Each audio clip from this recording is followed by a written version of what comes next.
Tervehdys! Von Raksatar ja Luottis Jaska on tänään Kirkkonummella.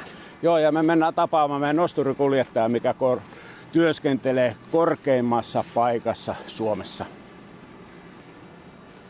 Moikka! Moi! Sä odottelet täällä työvuoron alkua. Kyllä. Kuumeisesti. Joo, tonne pitäisi sumun keskelle lähteä kiipeämään.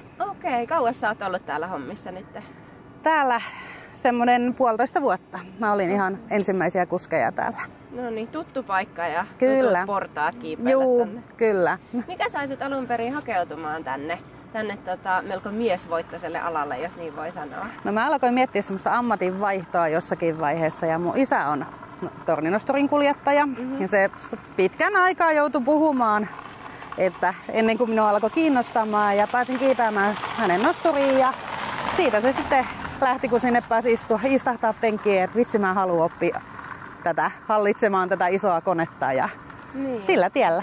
Joo, ja aika monella se tuntuu olevan tarinana, että perheessä on ollut sit rakennustaustaa ja sit sitä kautta se kiinnostus herää sieltä, kyllä, että haluaa sitä tehdä. Joo.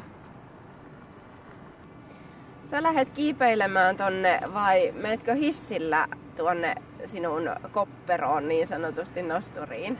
No Suomessa ei ole hissejä näissä nostureissa, että sinne täytyy kiivetä tikkaita pitkin.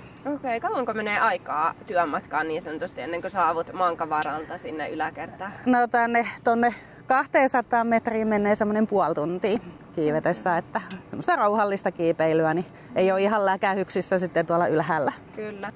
Miten tuollainen korkealle kiipeäminen, niin se vaatii varmaan aikamoista kanttia. Minkälaisia ominaisuuksia vaaditaan nosturikuljettajalta?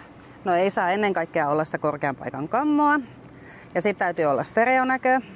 Ja sitten semmoinen rauhallinen luonne. Ja semmoinen pitää kestää sitä yksinoloakin. Et kun siellä ollaan yksin, radiopuhelimen välityksellä kommunikoidaan, niin täytyy kestää sitä. Eli tähän sopii ihan naisille ja miehille. Ja ollaan jopa sanottu, että naiset on parempia kuskeja, kun osataan olla rauhallisia. Ei tietenkään pidä allekirjoittaa tätä, tai siis korostaa tätä näin, että totta kai miehissäkin on niitä rauhallisia, mutta kyllä. Sopii tosi hyvin naisille. Joo, no niin. Hei, kiitoksia paljon sulle. Mä päästän sut aloittelemaan työvuoron tänne ylös. Niin kiitos. Minä lähden kuntoilemaan. Hyvä, kiitos.